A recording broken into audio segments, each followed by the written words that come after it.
Hello everyone, I'm Brad Brown and I'm here with Simon Kamerow, and we are going to bring you the NRG Series MTGO Invitational, the right hand of the bracket. So this is semifinals number 2. It's going to be Zoe Riederman versus Phil Silberman. And we were kind of joking earlier, this is kind of a battle between the Ermans because both of them have Erman in their last name, which is a little interesting to me.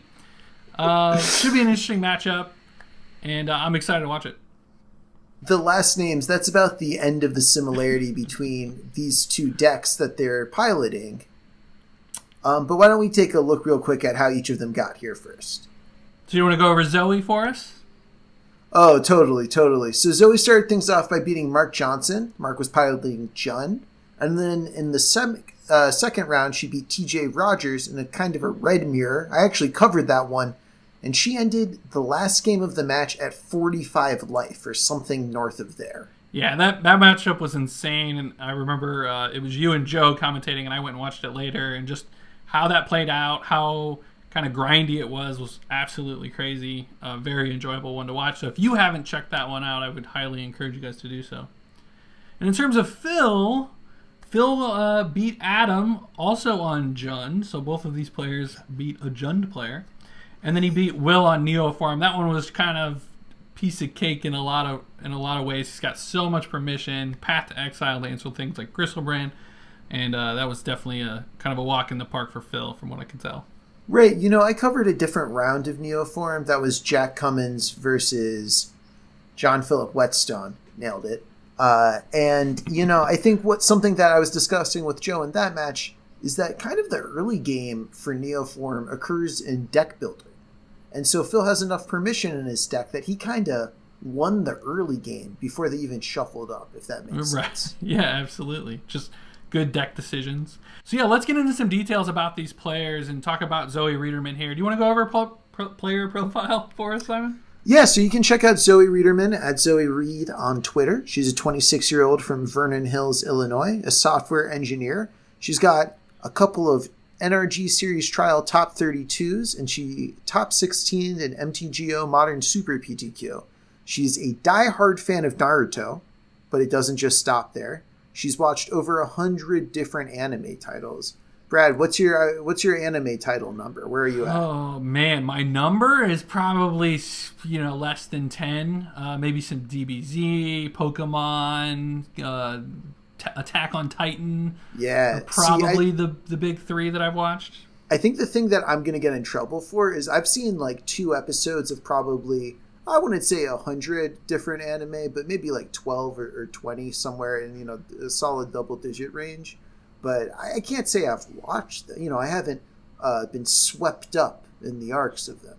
Sure. I mean, I've definitely reached out to friends before and been like, hey, get me...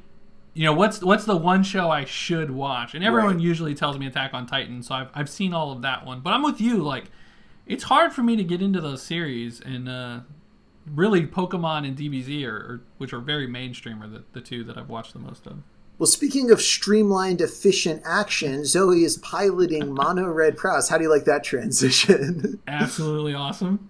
And so, I covered her in a previous round. Kind of the unique things about her list, you see a pair of fire bolts in that flex spell slot, giving her a little bit of staying power and extra spell in the late game, and 3 copies of Runaway Steamkin with only 1 Bone Crusher Giant. Steamkin's a little more explosive versus the Giant being a little more removal and a slightly bigger body up front. Yeah, something I really like about Zoe's decks and the way these mono red Prowess decks are being built right now is just they're so card efficient as well. Between Light Up this stage, Lava Dart having flashback, the 4 copies of the Horizon Canopy lands. Yeah. You just always have something to be doing. And usually, just because of your land count, depending on your matchup, they're drawing more lands than you're drawing more spells than them, and your deck is highly efficient. And that, coupled with Bedlam Reveler, means you can go into the late game if you absolutely have to.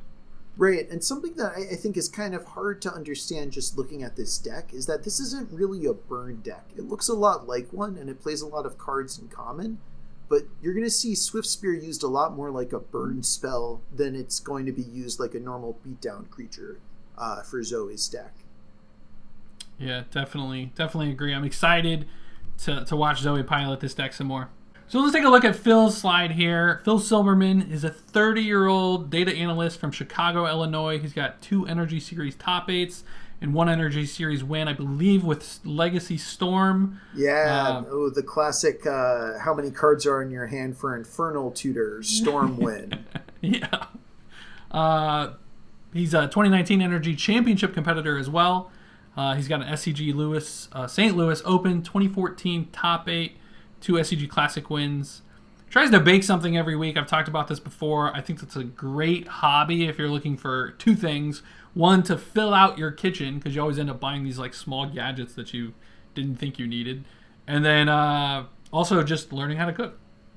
He's eaten 3 5-pound bags of gummy bears. I love me some gummy bears, but that is just way too many gummy bears. Well, see, here's the thing. This is like when people say, "Oh, every year you eat 100 pounds of lard or whatever." You know what I'm trying to say is like, Right. How quickly did he eat those bags of gummy bears? We should was really this look a more into day, this. a weekend? Right. We're gonna have to get Simon the Investigator on that one.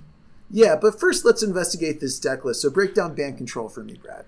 Yeah, I love this deck. It's really just leveraging the power of the Planeswalkers and Uro in your late game, and then many cards to try to get you there. So you have the traditional Path to Exiles, Mana Leaks, Force of Negations, Cryptic Commands, paired with your Mystic Sanctuaries. It's just a pretty usual control deck. It's a little bit more mid-rangey than, heavy on the counter spells. You've got things like Icefang Quaddle, Uros. You're only running like 2 copies of Snapcaster Mage instead of like an old school 4.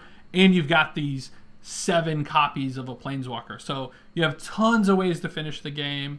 You've got kind of the combo that I mentioned earlier with Uro, Cryptic Command, and Mystic Sanctuary. You can pretty much just loop that, attacking each turn once you get into the late game. You've got Jace to close it out, Teferi to close it out, and then you've got Astrolabe. And they've actually spoiled a new card, I think it was today, maybe yesterday, which is Keenan Bonder Prodigy, who says whenever you tap a non-land permanent for mana, you add 1 mana of any type that permanent produces. So that combos very well with Arkham's Astrolabe to just generate even more mana. I don't know if we'll see it in a deck like Bant Control, but it's certainly going to... Well, you want to put that in your Mox Amber deck, maybe? Yes. So sounds something like a legendary Urza. Yeah. So it's gonna, Bant is just getting more and more tools, and we'll have to see how that shapes the meta. So I'm excited to see those changes happen for sure. I think one interesting thing about this deck list that we might not see come up, but I'm going to be on the lookout for, is will Archmage's Charm use the rarely seen steal a 1-drop mode? Because Phil only has 4 real removal spells. He's got those Quaddles, but Lava Dart kind of cleans that up. But Charm can really mess up combat for Zoe by stealing Soulscar Mage or Swift Spear right before she declares attackers. Yeah, definitely. Or even, the problem it's CMC, right? Is the Arkham right? It's CMC 1 or less. So if Zoe spends a bunch of mana to pump a bunch of prowess triggers on a single creature, which she already has to play around Path to Exile, right? But now she's got to play around the Archmage's Charms as well. That could come up. You're right. I also think these mana leaks are going to be quite strong because Zoe's going to be pretty low on lane count, just with the Horizon Canopy lands generally. So I think that can always nab something. But like you said, it's kind of going to come down to efficiency.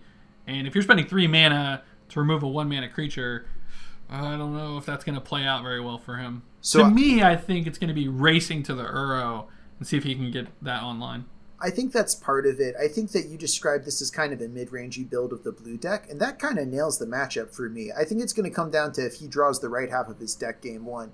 Teferi, Hero of Dominaria, Jace the Mind Sculptor, these are really powerful planeswalkers, but you're going to die before you get to turn 4 if you draw too many copies of them. And even Uro, while it's a really powerful effect, it doesn't actually enter the battlefield until turn 4, probably turn 6 at the earliest, just considering that there's no card like Thought Scour to enable it. So especially in game 1, I think it's going to be interesting to see if Zoe is able to do that explosive burst damage before Phil can actually line up his deck against hers.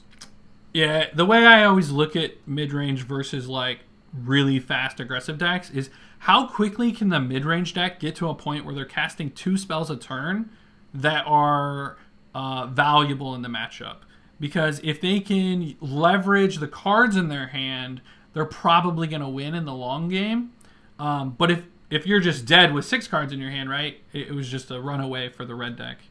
And so that's, I think, going to come up and be very important in this matchup. Definitely. So let's jump into it. So we're going to be watching from Phil's perspective, so we can kind of try to play around and guess what's in Zoe's hand throughout the game. And this hand does not look good, so instant mulligan, as we see. This 6, I imagine he's sending back to Fairy. Yeah, this is a great looking 6.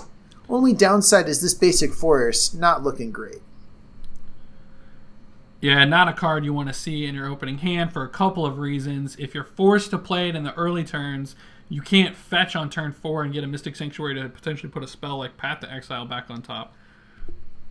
But like you said, if you're looking at 6, this is a pretty good hand. Yeah, I think the other pressure point we're going to see here is that Light Up the Stage, which seems to be the follow-up coming from Zoe, is going to be really punishing for Phil to interact with. Oh, no, just another creature. This is also really punishing. He's very low on copies of cards like Supreme Verdict, and he's very far away from casting it, even if he were to draw it. Yep. And not using Path to Exile on that turn to save 2 life. It's actually going to come up that'll probably save more life, but now he's got a choice to make. Is he going to mana leak Zoe's spell, or is he going to use Path to Exile on a creature? You know, I actually might have been tempted to use the mana leak there. I guess the problem is that if the worst case scenario is Light Up the Stage, because even though there are 4 creatures in play, they only have 1 power. If Zoe's able to get up on cards, in addition to being so far up on board presence, then I think the game might end for Phil. So I like taking this damage here while they're just 1 power to make sure you can only trade 1 card for the Light Up the Stage. Yep. It would have been interesting to see if she cast something like a Bolt, how Phil might have responded. So this Field of Ruin, not great. Could come up that it could snag this Fire Islet if Zoe doesn't have, another land. Yeah, it's a shame that Phil has this Path to Exile in his hand, because otherwise he could put it into play as kind of a flex of like, yeah, this is it's your turn. I got nothing. Right. But as it is, I think the problem that we're going to run into here is that he's kind of losing the game both fast and slow. So this Light Up the Stage has to get Force of Negation, and he's going to have to then crack the Flooded Strand, probably getting a Plains. So now his mana's all messed up. He's still going to take 6 damage off of the creatures coming in, putting him down to 6, 5 if you count the fetch land. Sorry, plus another 3.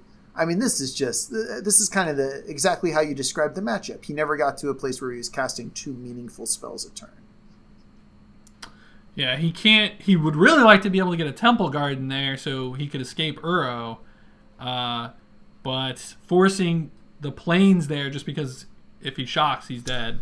Yeah, and draws the island too. So not much doing here. Yeah, and he's 1 mana short. Well, but achievement unlocked. He might get to activate the... he doesn't even activate the Field of Ruin. I like that, though. It's a good, honest concession. So a quick Game 1 win for Zoe on Red Prowess. Let's take a look at these players' sideboards. Zoe's got 3 copies of Abrade, 3 copies of Blood Moon, 3 Dragon's Claw, 3 Tormund's Crypt, a Dismember, and 2 Kozilek's Return.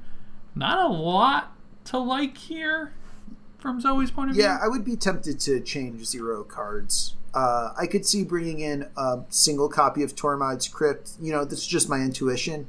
Now, what Zoe ends up doing is she actually, for game 2, cuts 3 Lava Spikes for 3 Tormund's Crypts.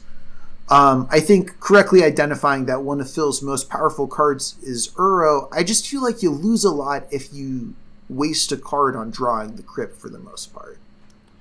Right, and if you're crypting, like you kind of mentioned in the pregame, that if Phil's casting Uro, it's likely on turn 5 or 6, right? So the Tormund's Crypt, you maybe want to draw 1 copy, but if you ever draw the 2nd copy, you're just going to be, super sad about it more than likely. Yeah, and honestly, I mean, the way she won that game was just by executing her deck, and I don't think you want to mess up what works for you in this matchup, which is just that she's the one playing all the 1 drops. He's the one playing all the 3+ drops.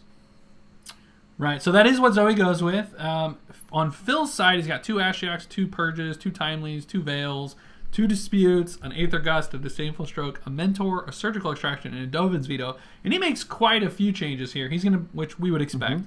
He's bringing in both of the Timelies, both of the Purges, and an Aether Gust. And then he's going to cut kind of those big spells that we talked about. So the 3 Teferi Time Travelers and the 2 Jace. So he's actually trimming his curve a lot as well. I wouldn't have hated seeing a land be cut potentially, like a Field of Ruin, something that's going to really hurt your mana base. And then maybe even bringing in a card like Veil of Summer just to give you that. Oh no, that's only hexproof from blue. Yeah, and white, right? That wouldn't unfortunately work out the way you want it to. Maybe Dovin's Veto. Yeah, then, I like the like idea of trimming a Field of Ruin, though. I mean, we almost saw him activated game 1, but that's the pipe dream. Yeah, for sure. So game 2, Phil is going to be on the play. Yeah, let's see how these sideboard. I mean, you could call them what you want to call them, but these are just hate cards. He just boarded in 5 hate cards for the matchup. Yeah, absolutely. And here we do see a Field of Ruin in his opening hand. Yeah.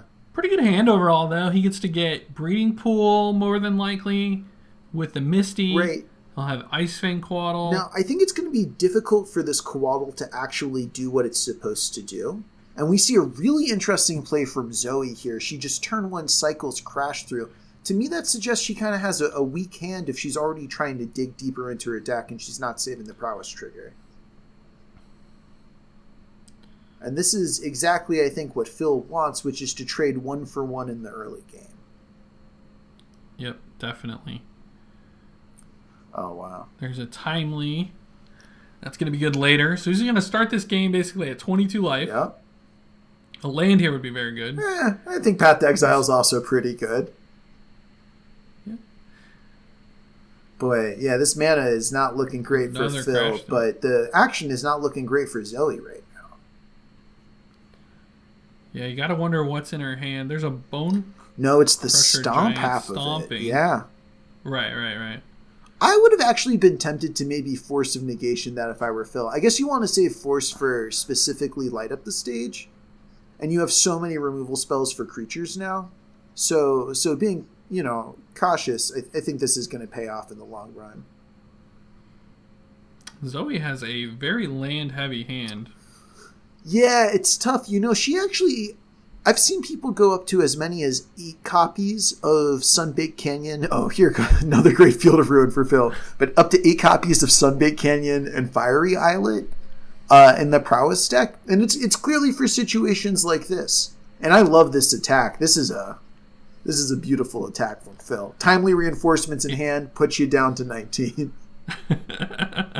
Well, he doesn't have the snow permanents in order to give it Death Touch yet. He's going to have to pop one of these Field of Ruins to go get a snow permanent, and then he'll still need another one. He can't use this Archmage's Charm right now. If I were Zoe, I would sacrifice that Fiery Islet right now. I would not give him the target. Right. Make sure that you have the mana available to sack it. Yeah. Meanwhile, she's going very heavy in here, and if she taps too low, Phil's going to be able to path both of her creatures, which he pulls back at the end, so he's not going to get the big blowout. And he's going to take 2 damage off of the very weird trigger of Bone Crusher Giant that everybody always forgets in Paper. Yeah, I've forgotten that it triggers on myself. Oh, yeah. When I targeted my own Bone Crusher Giant before. They didn't specify whose bones. They were just like, get in there, crush something. So this is tough, actually, because what's going to happen here is Phil is going to be able to let that resolve, activate the Field of Ruin now that the mana's down, and then path the Monastery Swiftspear. Yep. The second path here is going to be huge for Phil this game. Right. And it had to be second path because of how his mana worked out. Now, I saw him hover over this Force Negation. I think you got to save it, because especially now what you have to be really afraid of is Lava Dart flashing back. And honestly, Zoe's going to get extremely punished for it, but I like that she's going all in here. That she's identified, hey, he's got bad mana. He's cast 1 Path to Exile. It's very unlikely that he's able to, interact meaningfully with this creature. Unfortunately, she's going to get savaged by a play we were making fun of at the end of Game 1. Yeah, and I almost wonder he kind of paused like, hey, I might counter this, if that gave her any sort of confidence that maybe he didn't have it. I don't know. And, here's the thing. I wish this were in paper because I strongly prefer paper Magic to online just as personal aesthetics. But, if I were Zoe, at least you don't have to look at the person who just said, oh, all of that hard work you just did, 1 mana. I've undone all of it. Yeah, I'm with you. I like to be able to read my opponent, which obviously is very, very hard to do online. Yeah. Meanwhile, perfect mana for Phil. We see he finds his second blue source, so just 1 more and he can cast this Archmage's Star. Oh, never mind. Shouldn't have talked trash. Always had it. Always had it.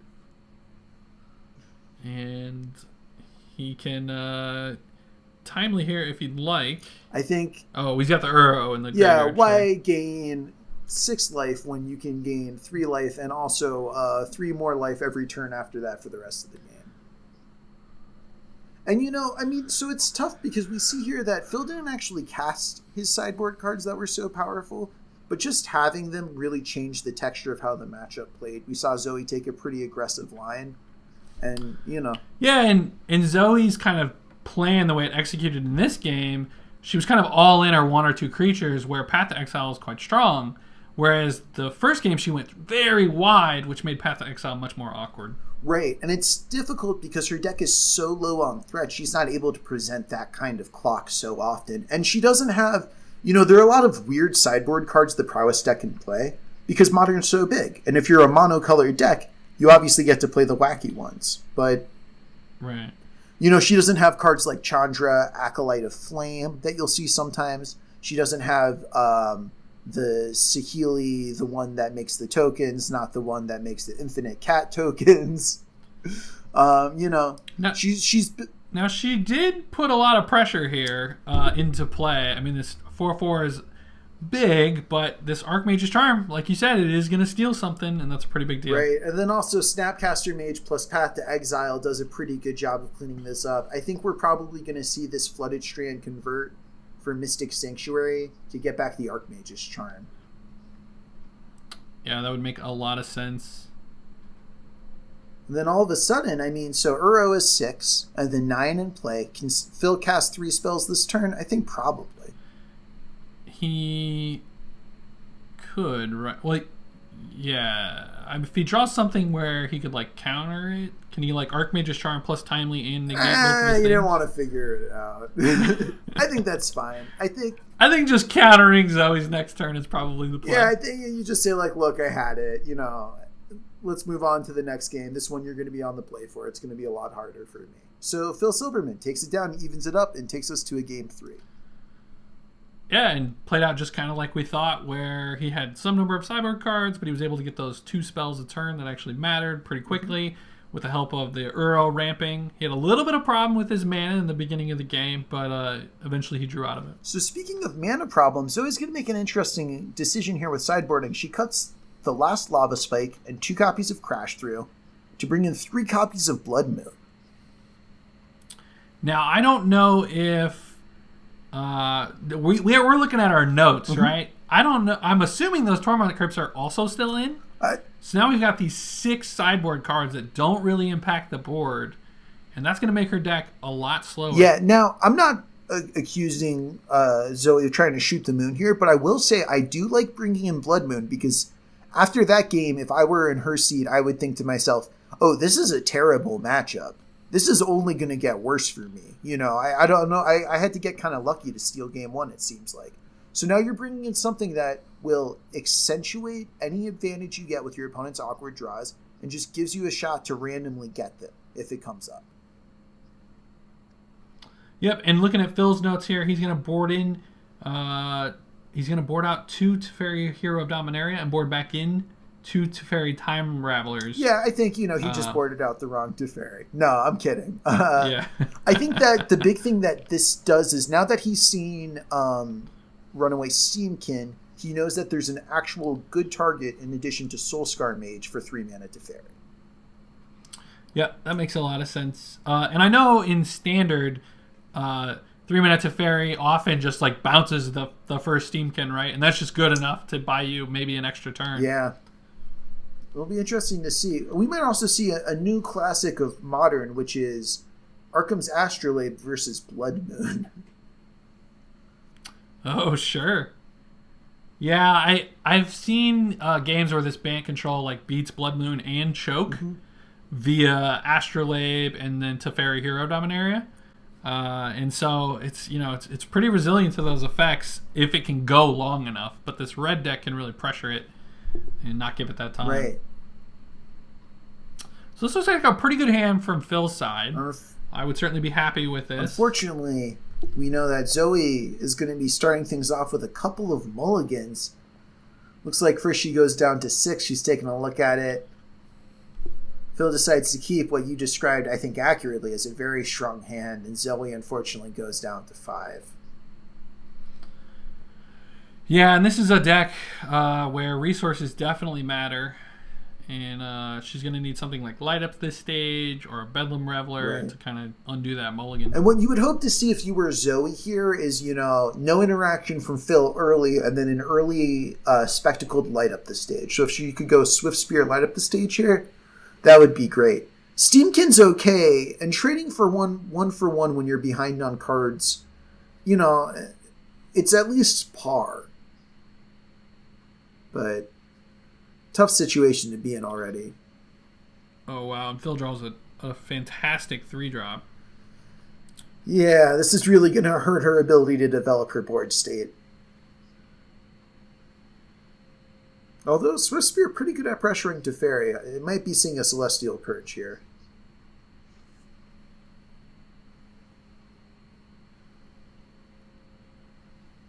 So Phil's going to be mana efficient and utilize the Purge. I'm not going to lie, when I saw that Purge, in my head I was like, oh, it's sorcery because I've been casting Devout Decree so much. It's funny. I did not realize Devout Decree was an instant or a sorcery until I tried casting it in a PTQ or a WPNQ. And my opponent was like, that would be really good. Unfortunately, reread the card type. Right. So Phil just going to pass back with Archmage's Charm. All 3 modes are going to be live this turn. I'm just going to very rudely just take her creature. And this is just a situation where he has these 2 Path to Exiles and he doesn't even need to use them.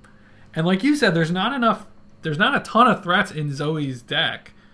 Right. And he's at a hefty 18 life already. And so you can see all the ways that this is texturally a pretty tough matchup for Zoe. So Phil's threats don't really interact well with burn spells, so she can't just pick them off.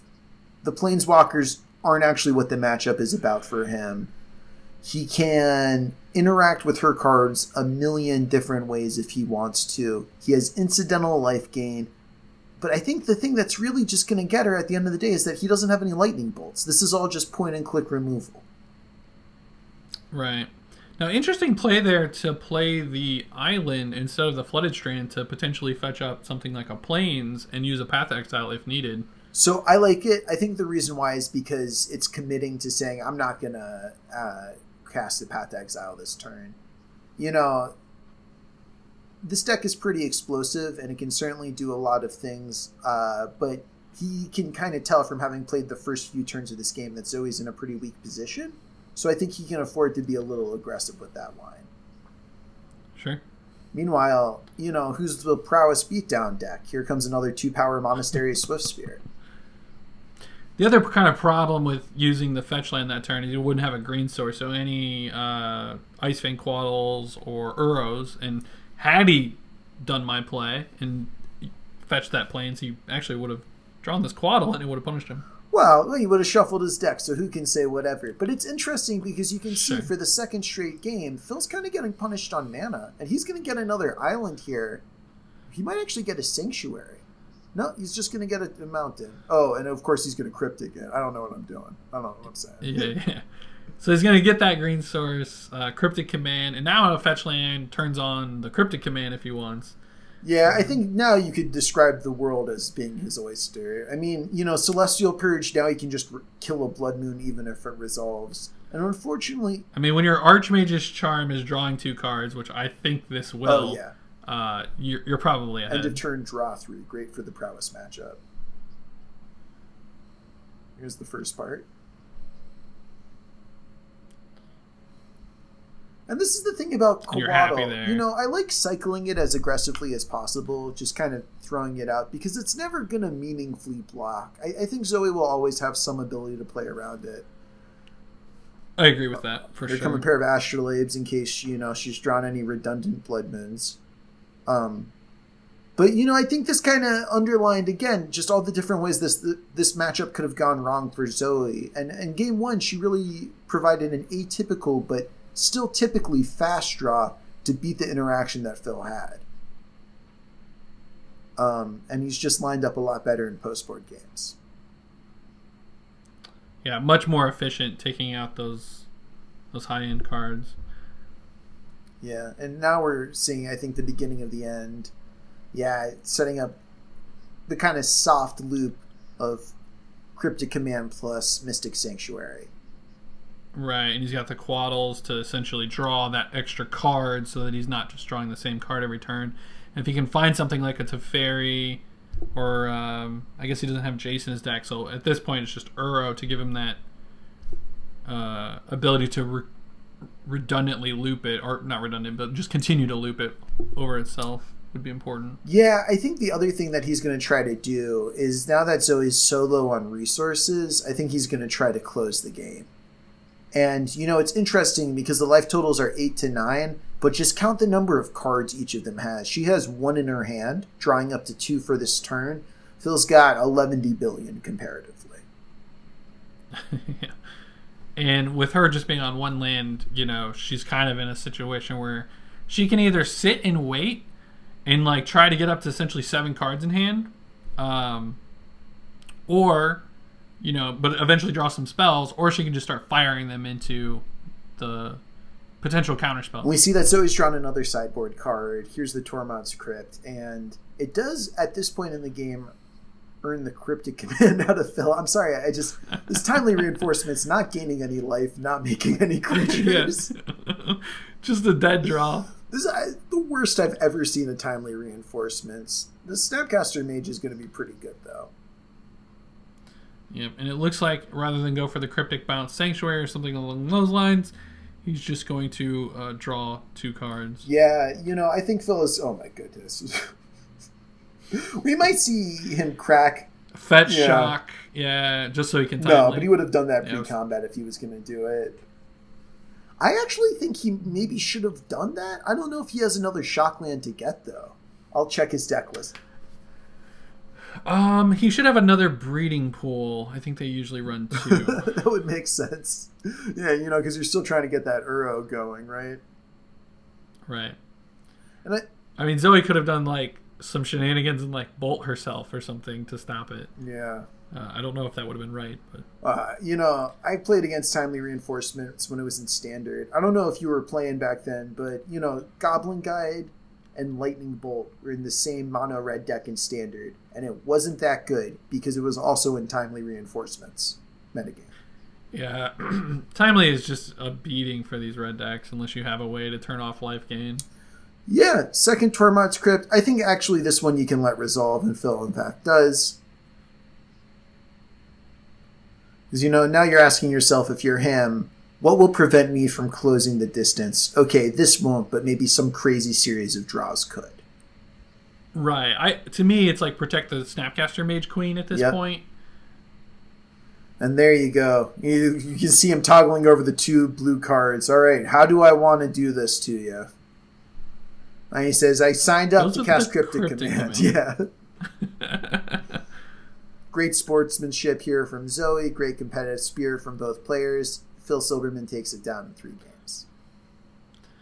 Yeah, so Bant Control, piloted by Phil Silberman, is going to take it over Zoe Riederman on Mono Red Prowess. He'll move into our finals, and he'll be playing against Eldrazi-tron. And this is an interesting matchup. Chalice of the Void turning off the Path to Exiles for the bigger creatures.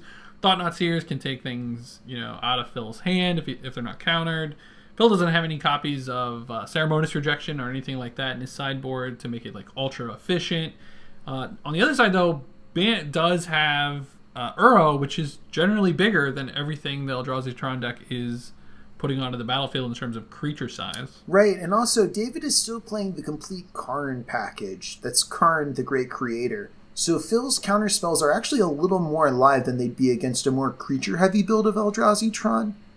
And because Phil's deck is a little more mid-rangey like how we've been describing it, it's hard for Chalice of the Void to completely KO every way he has of interacting. So I think it'll be really interesting to see if these classic boogeymen of the format that have teamed up, Tron lands plus the Eldrazi Menace, if they can just get beat down by Modern Horizons plus Theros Beyond Death plus all the other cards from 2019 and 2020. And speaking of all the cards from 2019 and 2020, you can pick those up at nerdragegaming.com. Nerd Rage Gaming is happy to bring you this really cool online invitational and happy to bring you the Nerd Rage series as soon as it's safe to do so again. But in the meantime, build up your magical collection, expand your library by visiting nerdragegaming.com. KMC is a proud sponsor of this series. We definitely appreciate their support and their sponsorship of the NRG series. I know that KMC is my favorite brand of sleeves. I've used these things since I started playing Magic back in 2014. Which is crazy to think about. It's been that long now. But yeah, I absolutely love them. If you go downstairs, you can actually see I have deck boxes, like 1,000 card deck boxes just full of old sleeves that I just use for draft shaft, basically. And I'll continue to have them and continue to use them probably throughout my Magic career as long as they're around. Okay, well, that should do it for us tonight. So signing off for the Nerd Rage series, this is Simon Kamerow. And I'm Brad Brown, and we'll see you guys next time.